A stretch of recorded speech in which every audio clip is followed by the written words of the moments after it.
예배를 기도로 시작하겠습니다. 은혜의 하나님 아버지, 언제나 나와 함께 하시니 감사합니다. 이 아침 나로 일어나게 하시고 건강하게 하시니 감사합니다. 내 생각보다 훨씬 더 많이 나를 사랑하시는 아버지, 오늘도 나를 지키시고 보호하여 주시옵소서. 내 마음의 중심에서부터 하나님의 사랑을 신뢰하는 하루 되게 하여 주옵소서. 예수님의 이름으로 기도합니다. 아멘. 찬송가 314장 2절을 찬양하겠습니다. 이전엔 세상 기뻤어도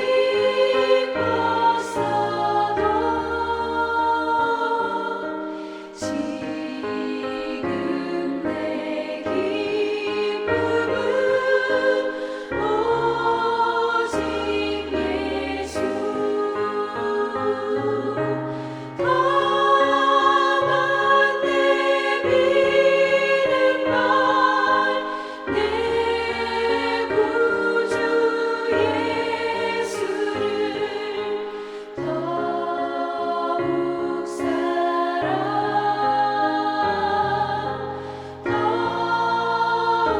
사랑 야고보서 1장 19절에서 20절입니다. 내 사랑하는 형제들아, 너희가 알지니 사람마다 듣기는 속히하고 말하기는 더디하며 성내기도 더디하라. 사람이 성내는 것이 하나님의 의를 이루지 못함이라. 아멘. 오늘 저와 여러분들뿐만 아니라 모든 사람들의 내면에는 갈망 하나가 있습니다. 그 갈망은 성장의 갈망입니다. 나도 성장하고 싶다. 이것이 우리 신앙생활에도 적용이 되어 내 신앙과 믿음이 성장하고 싶다, 성숙하고 싶다.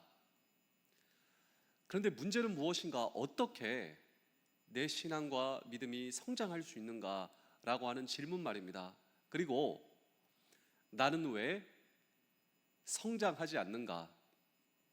나는 왜 성숙하지 않는가? 그런데 이 질문에 대한 해답이 오늘 성경 본문입니다. 이 야고보서가 쓰여진 아주 중요한 목적, 그것은 하나님의 자녀가 되어 예수 그리스도를 믿어 구원받은 그리스도인들의 영적 성숙을 위해 쓰여진 이 야고보서의 목적이기 때문입니다. 우리 하나님의 자녀가 되어 그리스도인이 된 저와 여러분들의 영적 성숙을 돕기 위해 쓰여진 성경이 바로 야고보서입니다. 그렇다면 어떻게 성숙할 수 있는가? 또 나는 왜 성장하지 않는가? 라고 하는 질문을 오늘도 우리는 이 성경 본문 속에 던지고 함께 주의 음성을 들을 때 이 영적 성숙 설교 시리즈가 어제부터 시작됐습니다. 첫 번째로 우리가 어떻게 성숙할 수 있는가? 나는 왜 성장하지 않는가? 무슨 장애물이 우리 앞에 놓여 있다라고 말씀을 드렸나요? 분노입니다. 이 야고보서는 영적 성숙을 이야기하며 왜 분노의 문제를 화두로 꺼내고 있는가? 분노는 매우 강렬한 감정이다 말씀을 드렸습니다. 분노의 지배를 당하면 분노가 우리를 인도합니다. 분노는 매우 강렬한 감정이기 때문에 분노의 지배를 받으면 우리가 하나님의 지배를 받을 수 없다 말씀을 드린 것입니다. 분노 그 자체는 죄가 아니지만 분노를 조절하지 못하면, 분노를 해소하지 못하면 그것이 심각한 죄의 결과를 초래할 수 있다 말씀을 드렸죠. 가장 큰 손해는 무엇입니까? 그렇습니다. 분노 그 자체입니다. 왜냐하면 분노로는 하나님의 뜻과 의를 이룰 수 없다. 한 걸음 더 나아가 나는 어떻게 영적으로 성숙할 수 있는가? 말씀입니다. 말씀을 두 번째로 잘 받을 때 오늘 저와 여러분들이 영적으로 성숙할 수 있다. 우리 야고보서 1장 21절의 말씀을 함께 읽겠습니다. 그러므로 모든 더러운 것과 넘치는 악을 내버리고 너희 영혼을 능히 구원할 바 마음에 심어진 말씀을 온유함으로 받으라. 자, 분노의 문제를 넘어서 분노 그 자체가 가장 큰 손해입니다. 하나님의 뜻을 이룰 수가 없어요. 그런데 그 마음 속에 하나님의 말씀을 잘 받으라라고 하는 것이죠. 여러분, 무엇이 오늘 저와 여러분들의 영혼을 구원하는 것입니까? 무엇이 나의 영혼을 구원하는가? 보통 사람들에게 설문을 하면 당신 어떻게 구원받을 수 있습니까? 당신 어떻게 천국 갈 수 있습니까? 이렇게 물으면 착한 일을 많이 하면요, 양심대로 살면요, 죄를 안 지으면 제가 천국 갈 수 있습니다. 교회 열심히 다니면. 아닙니다. 오늘 이 성경에 분명히 나옵니다. 무엇이 저와 여러분들의 영혼을 구원하는가? 네, 우리의 마음에 심기워진 하나님의 말씀이 오늘 저와 여러분들의 영혼을 구원한다. 그렇습니다. 우리의 내면, 우리의 마음에 하나님의 말씀의 씨앗이 떨어져요. 그리고 그 말씀이 열매를 맺는다라고 하는 것입니다. 그런데 그 하나님의 말씀이 우리의 내면에 떨어지는 그 과정에 있어 우리의 내면 세계를 가장 위협하는 것이 분노이다라고 하는 것입니다. 그런데 분노가 나를 다스리는 그 죄악을 버리고 대신 오늘 저와 여러분들의 영혼을 구원할 그 하나님의 말씀을 온유함으로 우리의 마음에 심어라. 이것이 바로 오늘 저와 여러분들의 영적 성숙이다라고 하는 것이죠. 우리 다 함께 베드로전서 1장 23절을 보실까요? 너희가 거듭난 것은 썩어질 씨로 된 것이 아니요 썩지 아니할 씨로 된 것이니 살아있고 항상 있는 하나님의 말씀으로 되었느니라. 자, 하나님의 말씀을 받아 우리가 어떻게 구원받아 하나님의 자녀가 되어 예수 그리스도를 구주와 주님으로 고백하는 우리가 그리스도인이 되었는가? 여기에 아주 놀라운 하늘의 공식이 나옵니다. 공식. 내가 어떻게 하나님의 자녀가 되었는가? 내 영혼이 어떻게 용서받아 구원받았는가? 내가 어떻게 그리스도인이 되었는가? 네, 하나님의 말씀을 받은 거예요. 저와 여러분들의 내면 세계에 하나님의 말씀을 받은 것입니다. 그리고 예수 그리스도를 구주로 고백하여 우리가 거듭나게 되었다. 말씀이 오늘 저와 여러분들 하여금 거듭난 사람이 되게 하였다. 여러분, 이제 여기서 시작하셔야 됩니다. 이 말이 무슨 말이냐면요, 저는 오늘 이 설교의 시작을 우리는 어떻게 성장 성숙할 수 있는가, 내 믿음과 신앙이, 그리고 나는 왜 성숙하지 않는 것 같은가, 여기서 시작하셔야 되는데요, 이 질문에 놀라운 해답이 지금부터 시작되는데 우리는 말씀으로 거듭났습니다. 그런데 또한 그 말씀으로 우리가 자라간다라고 하는 것이죠. 우리 다시 한 번 더 베드로전서 1장 23절을 한번 읽어보실까요? 너희가 거듭난 것은 썩어질 씨로 된 것이 아니요 썩지 아니할 씨로 된 것이니 살아있고 항상 있는 하나님의 말씀으로 거듭났습니다. 그런데 여기서부터 시작되는데 그 동일한 말씀으로 우리는 자라간다. 정상적인 그리스도인은 마치 아이가 어머니의 젖을 사모하듯 정상적인 그리스도인은 살아있는 하나님의 말씀을 사모한다. 그래서 베드로전서 2장 2절입니다. 갓난 아기들 같이 순전하고 신령한 젖을 사모하라. 이는 그로 말미암아 너희로 구원에 이르도록 자라게 하려 함이라. 자, 여기 놀라운 말씀이 나와요. 우리가 하나님의 말씀으로 거듭났습니다. 그런데 우리가 정상적인 그리스도인이라면 아이가 어머니의 젖을 사모하듯 우리가 하나님의 말씀을 통하여 뭐 한다고요? 자라간다. 어떻게 우리의 믿음과 우리의 신앙이 성숙할 수 있는가? 자라갈 수 있는가? 예, 나로 하여금 구원하게 하신 그 하나님의 동일한 말씀이 나로 하여금 자라나게 한다라고 하는 것입니다. 제가 마지막으로 한 편의 이야기를 들려드리고 오늘 설교를 마치겠습니다. 오늘 저와 여러분들의 인생을 한번 돌아보실까요? 나는 지금 하나님의 말씀을 가까이 하고 있는가? 나는 정말 하나님의 말씀을 가까이 하고 있는가? 그런데 그 하나님과의 말씀의 거리가 나와 하나님의 거리다라고 하는 것입니다. 내가 말씀을 가까이 하면 하나님을 가까이 하는 것입니다. 내가 그 말씀과 멀리 떨어져 있으면 하나님과 멀리 떨어져 있다라고 하는 것이죠. 정말 나는 어떻습니까? 내가 그 말씀을 소중하게 여긴다.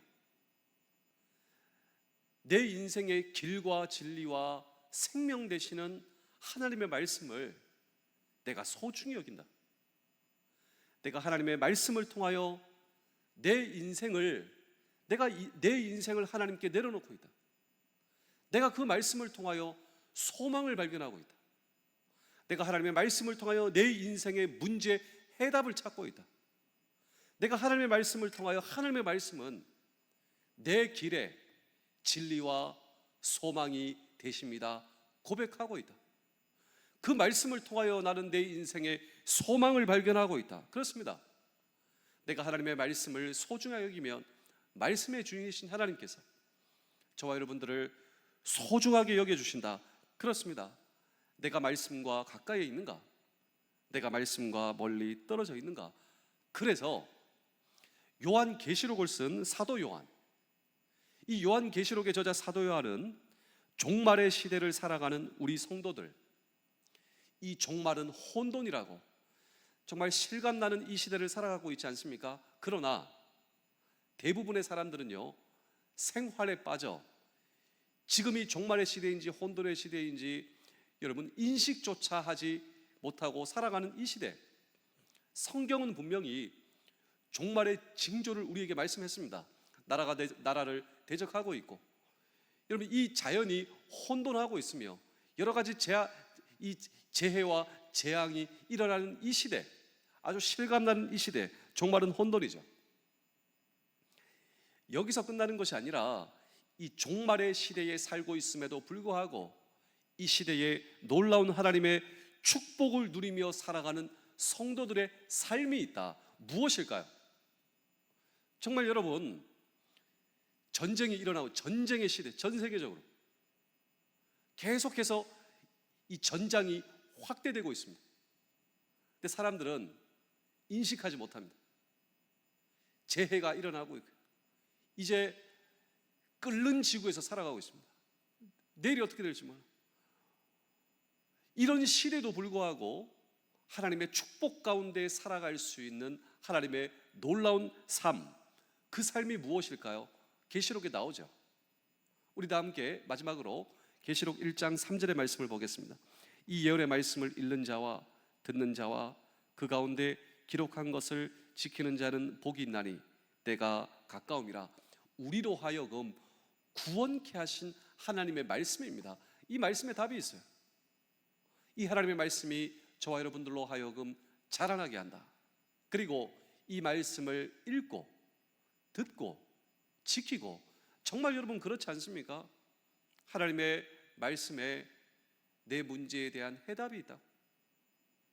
이 놀라운 하나님의 말씀에 우리 직장과 부대의 문제에 대한 해답이 있다. 이 말씀에 우리의 가정에 소망이 있다. 나로 하여금 여러분 전혀 불가능했던, 상상도 할 수 없었던 내 영혼의 여러분 살아남, 내 영혼의 부활, 내 영혼의 구원의 해답이 있듯 이 나라 이 민족의 문제에 대한 해답도 살아계신 하나님의 말씀에 있는 것입니다. 이 종말의 시대를 살아가고 있음에도 불구하고, 이 종말의 시대를 살아가는, 그럼에도 불구하고 하나님의 축복의 삶을 누리는 그 비결은 살아계신 하나님의 말씀을 읽고 듣고 지키는 삶. 그래서 제가 요즘에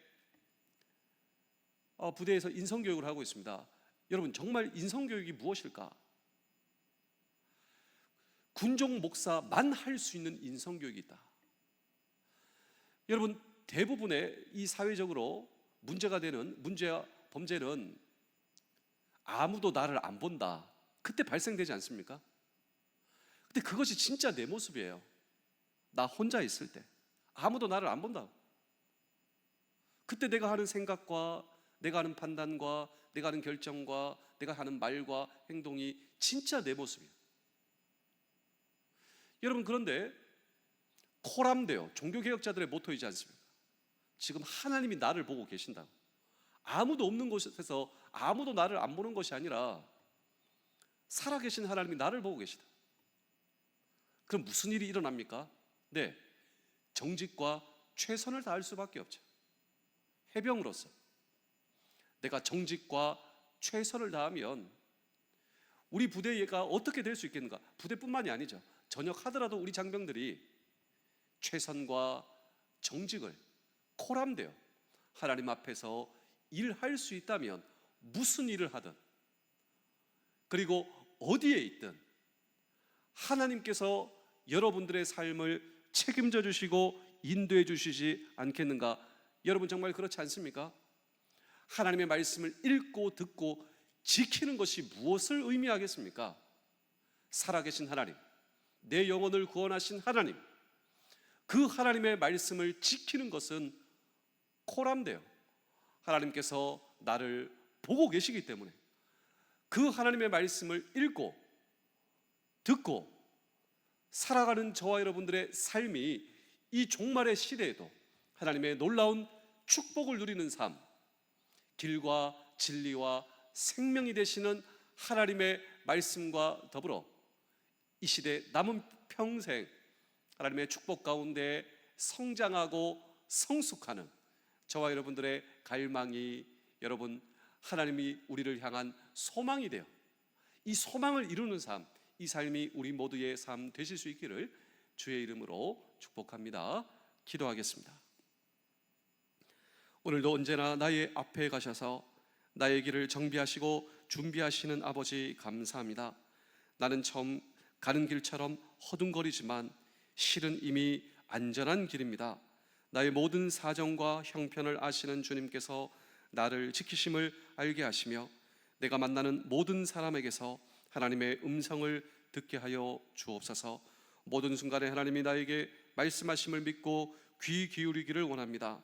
오늘도 주님을 사랑하며 세상을 쫓으려는 갈망을 뿌리치고 주님을 내 마음에 담게 하여 주옵소서. 주님이 온전히 내 마음 가운데 들어오실 때 비로소 세상을 위한 마음이 진정으로 생김을 알게 하시며 나의 주 예수 그리스도의 이름으로 기도하옵나이다. 아멘.